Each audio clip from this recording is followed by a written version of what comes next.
ناظرین، چند دن قبل سعودی عرب میں ایک ایسا واقعہ پیش آیا جو کہ پورے عرب میڈیا کی توجہ کا مرکز بنا رہا اور اس واقعہ کی ویڈیو سوشل میڈیا پر وائرل ہوتی رہی۔ یہ واقعہ سعودی عرب کے ایک نوجوان کا ہے جس کے ہاتھوں کچھ عرصہ قبل ایک نوجوان کا قتل ہو گیا تھا۔ قاتل کو گرفتار کر کے قاضی کے سامنے پیش کیا گیا اور قاضی نے قاتل کا سر اڑانے کا حکم دے دیا، مگر اس فیصلے کے بعد سعودی عرب میں جو حالات پیدا ہوئے، قاتل کے خاندان نے مقتول کے وارثین کے پاس جا کر معافی مانگنے کا جو انداز اپنایا اور مقتول کے وارثین نے جو فیصلہ کیا وہ آپ کو حیرت میں ڈال دے گا۔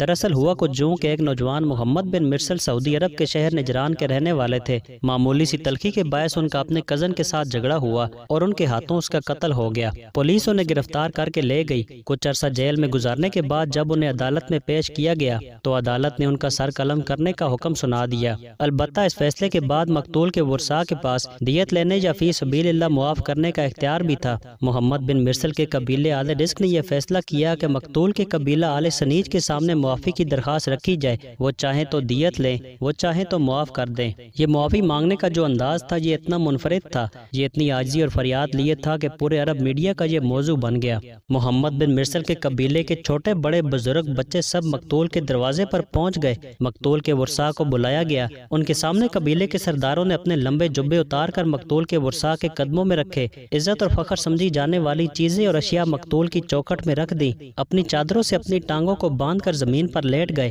اور اپنے سروں پر مٹی ڈالنے لگ پڑے کہ ہم کچھ بھی نہیں، ہمیں معافی دی جائے۔ معافی مانگنے کے اس انداز کو دیکھ کر پورا سعودی عرب بول پڑا کہ معاف کیا جانا چاہیے۔ شریعت نے دیت اور معافی کا آپشن بھی تو رکھا ہے، لیکن مقتول کے ورثاء نے نہ تو معاف کیا اور نہ دیت پر راضی ہوئے، اور چند دن پہلے 20 ستمبر کو نوجوان محمد بن مرسل کی گردن قصاص میں اڑا دی گئی۔ یہ پہلا قاتل تھا جس کے لیے پورے عرب میں مغفرت کے لیے دعائیں کی جا رہی ہیں اور لوگ ہمدردی کا اظہار کر رہے ہیں، لیکن دوسری طرف قانون اپنی جگہ کتنا مضبوط ہے کہ اتنا سب کچھ ہونے کے باوجود بھی قانون نافذ ہوا۔ یہ انصاف کی ایسی مثال ہے جس کی کوئی مثال پیش نہیں کی جا سکتی۔ عرب دنیا اس واقعے پر انتہائی غمگین ہے۔ نظام و قانون کے آگے کچھ بھی نہیں ہو سکتا۔ منہ بولے پیسوں کی پیشکش، جائیداد کی پیشکش، منت سماجت سب بیکار۔ والد نے معاف نہیں کیا اور آخر کار پھول جیسے نوجوان کو پھانسی ہو گئی۔ باقی اس واقعہ کے متعلق اپنی رائے کمنٹ سیکشن میں ضرور دیجیے گا۔